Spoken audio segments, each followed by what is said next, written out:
নীল দরিয়ার পানির মধ্যে কোনোদিন সংকট তৈরি হয় নাই। আরেকজন ওমর তৈরি হন বাংলাদেশে, ভারতের কাছে দাবেদারি করতে হবে না। একজন ওমর তৈরি হন, একটা হুঙ্কার ছাড়েন, পদ্মা মেঘনা গঙ্গা যমুনার পানি কিয়ামত পর্যন্ত বন্ধ করে রাখার হিম্মত কারো হবে না। সরকারের বিরুদ্ধে কথা কওয়া নিষেধ, কব না, খুব ভালো করে বুঝবেন। মুহতারাম হাজিরিন, এগুলো এই কথা নয়, এগুলো এই কথা নয়। আমরা বলতে চাই ইসলামের ইতিহাস থেকে নিজেদের পাও নিজেদের মাটির উপর দাঁড়িয়ে কথা বলবার হিম্মতটুকু অর্জন করতে পারি কিনা আজকে আমরা। এতটুকু যদি হয়ে যায়, আমাদের তো ক্ষমতার কোনো দরকার নাই। হাফিজ হুজুর রহমতুল্লাহ আলাইহি বলতেন, আমরা যে সালার চটের উপর আছি সেটার নিচে তো 7 রাজ্যের চেয়ে বেশি শান্তি আছে। এই শান্তি ছেড়ে আমরা কেন ক্ষমতায় যাব? দরকার আমাদের তো নাই। তোমরা যারা চালাও, হাফিজ হুজুর রহমতুল্লাহ আলাইহি তাদের কাছে খালি খোলা চিঠি লিখতেন, বলতেন, বাড়া তুই আমার পোলার বয়সী, তুই আমার মেয়ের বয়সী, তুই আমার নাতিনের বয়সী, তোমরাই রাষ্ট্র চালাও, তোমরাই ক্ষমতার ভোগ করো, তোমরাই শাসন চালাও, কিন্তু শুধুমাত্র একবার খলিফা ওমরের মতো হিম্মত নিয়ে মাথা উঁচু করে কথা বলবার শেখো। কথা বলতে গেলে কেঁচো খুঁড়তে সাপ বের হয়ে আসে। কথা তো বলতে হুজুরা নিষেধ করছেন, কিন্তু কাহা তাক না থেকে না বলে থাকবো আমরা, কতটুকু না বলে থাকবো? আজকে বাংলাদেশে মাননীয় প্রধানমন্ত্রী, আপনি তো আমার হাফিজ হুজুরে নানা বলেন, আমি দাদা বলি, আপনি নানা বলেন, পার্থক্য তো খুব বেশি না। হাফিজ হুজুরের সন্তানদেরকে আমি চাচা বলি, আপনি মামা বলেন, এই তো পার্থক্য। কিন্তু আপনি কি একটু জবাব দিবেন, আমার দাদা আর আপনার নানাকে যে আজকে বাংলাদেশের স্বাধীনতা বিরোধী হিসেবে আখ্যায়িত করবার ষড়যন্ত্র চলছে, আজকে কুলাঙ্গার মুনতাসির মামুন আর শাহরিয়ার কবির, এ সমস্ত গাদ্দারের দল বাংলাদেশের অস্তিত্বের শত্রু হাফিজ হুজুরের বিরুদ্ধে ষড়যন্ত্র শুরু করেছে।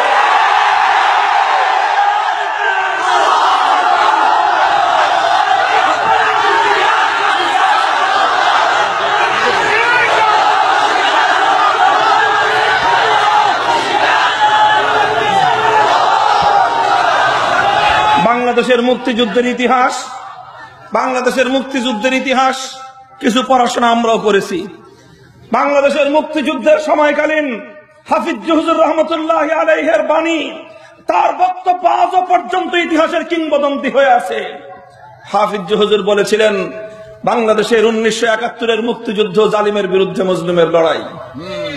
আমি জিজ্ঞাসা করতে চাই, আমার যে বাপ, আমার যে দাদা, মাননীয় প্রধানমন্ত্রী আপনার নানা হাফিজ হুজুর, যিনি বাংলাদেশের মুক্তিযুদ্ধকে এত বড় সাহায্য করলেন, মুক্তিযুদ্ধের পক্ষে এত বড় কথা বললেন, আজ তার ইন্তেকালের 25 বছরের মাথায় এসে কোন কুলাঙ্গার এসে হাফিজ হুজুরের চরিত্রে কালেমা লেপন করতে চায়? যদি ব্যবস্থা গ্রহণ করতে না পারেন, টেকনাফ থেকে তেতুলিয়ায় বিদ্রোহের আগুন ধরবে, আগুন ধরবে, আগুন ধরবে।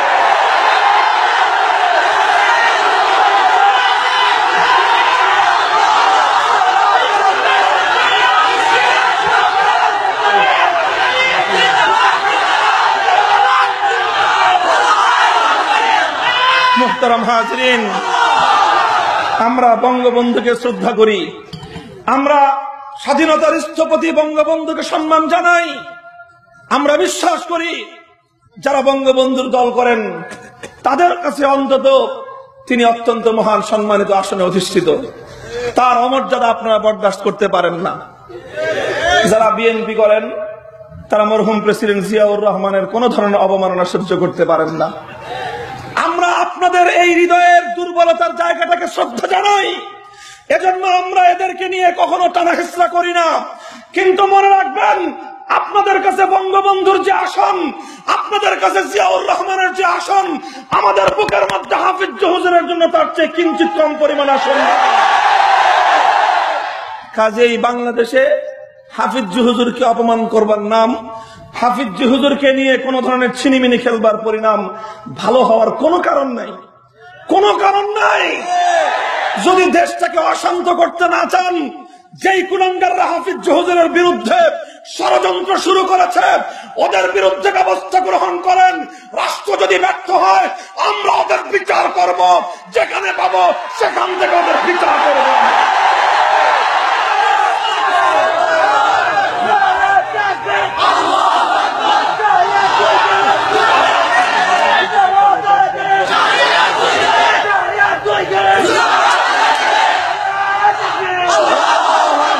কিছু কিছু জায়গা আছে, এ জায়গায় কোনো কনসেশন চলে না, কোনো আপোষ চলে না।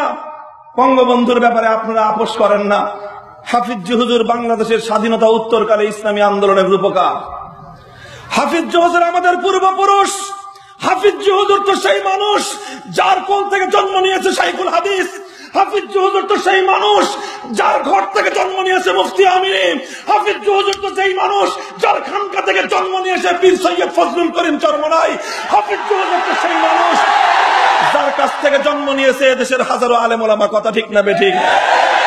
মনে রাখেন, এই জায়গাটায় যদি ঢিল দিতে আসেন, এই জায়গায় যদি ঢিল দিতে আসেন, খোদার কসম খেয়ে বলি, মৌচাকের টাকের মধ্যে ঢিল মেরে কেউ কোনোদিন নিরাপদে ঘরে ফিরতে পারে নাই। হাফিজজির গায়ে যদি আঘাত করা হয় আমরা আমাদের জীবনের পরোয়া করব না। বাংলাদেশে রক্তক্ষয় হবে, রক্তস্নাত যুদ্ধ শুরু হয়ে যাবে। মুহতারাম হাজিরিন, মাফ করবেন আমাকে, আমি নিজেকে শান্ত রাখতে পারি নাই, আমি নিজেকে স্থির রাখতে পারি নাই। আবার বলছি, হাফিজ হুজুর রহমতুল্লাহ আলাইহির ব্যাপারে কোন ধরনের কটূক্তি, কোন অসম্মানজনক আচরণ আমরা বরদাস্ত করতে পারবো না। আমাদেরকে মাফ করবেন, আমরা সহ্য করতে পারবো না। আমরা কোত্থেকে কোথাকার পানি কোথায় গড়ায় সেটা আমিও বলতে পারবো না। আমার ধারণা বাংলাদেশে গৃহযুদ্ধ শুরু হয়ে যেতে পারে। আল্লাহ পাক দেশটাকে হেফাজত করুন। যেই কুলাঙ্গাররা হাফিজের বিরুদ্ধে কথা বলেছে ওদের হাতগুলো আমরা পেলে ভেঙে টুকরো করে দেব। দেশের অখণ্ডতা আমরা রক্ষা করব, দেশের স্বাধীনতা, দেশের অস্তিত্ব, দেশের শান্তি শৃঙ্খলাকে রক্ষা করবার জন্য এদেশের ওলামায়ে কেরাম ভূমিকা পালন করবে ইনশাআল্লাহ।